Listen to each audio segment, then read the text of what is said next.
we don't usually save spots, but since he was the next one to get up, I didn't have a choice. Thank you. Welcome. Thank you, committee.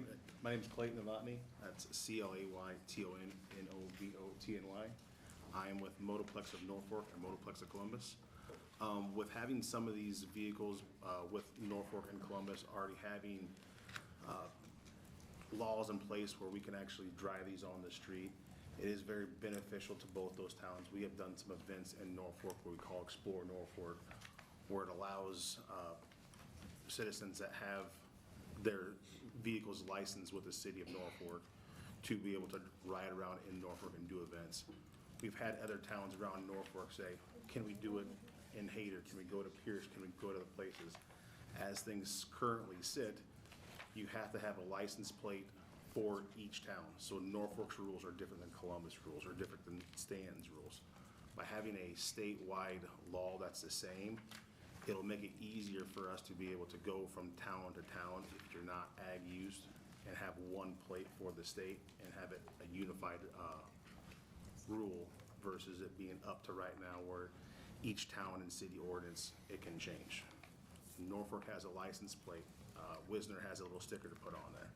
With a bill like this, it'd be, Nebraska could have a motorcycle size plate with a tag on it, so you can ride from Norfolk to Hayter to wherever you'd want to ride this machine and be legal to do it. With the ag side of it, we have a bunch of ag customers that use their machines for ag. If they're out checking pivots and stuff, certain people have pivots in multiple counties. They go 40, 50 miles a day on these machines. When they go from county to county, if they're ag use, they can legally go that way. But if they're out checking their pivots and they want to go to their kid's ball game, well, technically now they're not ag use. It's very easy for them to be able to go into town if they make this a statewide ruling, so they can drive into town, go to the ball game, get their groceries, do stuff, and then go home versus having to go home, switch vehicles, and come back in. The economical impact of this, we would see a lot of revenue, being $33. I think that's on the low side of what we could do with this bill and stuff on it, with people wanting to buy more machineries. We've had customers come and say, I'd own one if I could ride it in town, clear out of town. You'd see a spike in purchasing of these machines and stuff, and keeping some of that revenue here in Nebraska. Would a driver's license be required? Yes. Currently, right now, I believe it's set for the towns that we have, driver's license is required. Okay. Questions? Senator DeBoer. Thank you. So are you envisioning this bill then as being sort of universalized laws throughout the state? Because as I'm reading the bill, it says that the various county commissioners can make their own rules and regulations. So while you'd be licensed throughout the state, you would have still a patchwork, as it were, of different county laws about it. Is that how you're imagining it, or no? Yes. I think the framework of the bill as it sits would be basically a benchmark of how it would be for every county and city to make their own ruling. Prime example, South Dakota has a very similar law in place to where they can't ride on certain highways or in certain towns or certain areas.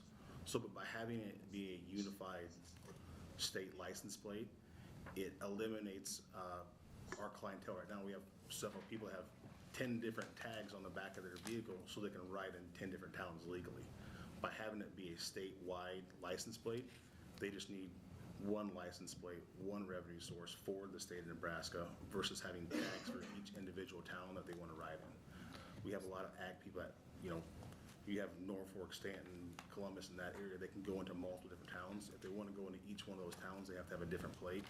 But by having it be a statewide deal, they can go there, get one license plate for the state, and be legal everywhere. So I'm understanding you to say that it streamlines the actual plating process and the plates that need to be displayed rather than the regulatory scheme, so that you maybe have to drive it under this mile per hour in this county and a different regulation in a different county. Is that how you understand it? Yeah, I think it still goes to that person to know which town and city rules that they have.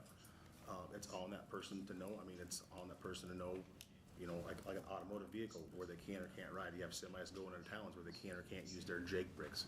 Same mentality with this, to where I think the person can get the license plate knowing that it's good for the state, but it's up to them to know what regulations each town or city or county would have on that stuff. You know, the ones that I mentioned before about, you know, moving cattle from one county to the next, if that's gonna be right or not. Some people might help that farmer move the cattle by having this plate. They're legal to help that farmer out, even though he's not necessarily ag. It would help unify things, make things easier, but it's up to that person to know what each town or city ordinance would have in place to where they can or can't ride.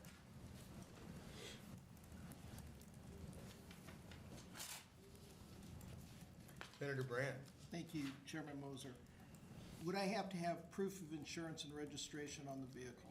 Yes. So I have to have insurance. Yep, currently, right now, we have it to where, a couple of towns around us have it to where to go to get the plate on it, you have to have proof of ownership, insurance, and the proper lighting, required by that. Would riding without a helmet and a seatbelt be a secondary offense? I think that's kind of depends up to the town or city of how they want to enforce the laws and make the stuff there. We've had people that have advocated for a law like this, and they made comments saying, if someone's gonna break the law and ruin this for the rest of it, make it sting a little bit. You know, they said they wouldn't be opposed to see where it'd be, you know, double the points or double the regular automotive type fine on it. So if they were caught speeding, you know, so that way it prohibits people from wanting to speed or do that kind of stuff on these things. I know people are gonna say, we don't want them on the roads because of speeding or not being able to see, but to make it, to deter some of that, to make the fines a little more So severe. they would lose points off their regular driver's license? Yep, because like Chairman Moser asked if it would be a 16 or older. If they're 16 or older to operate these, like a lot of the OEMs require you to be, they would technically have a driver's license. All right, thank you.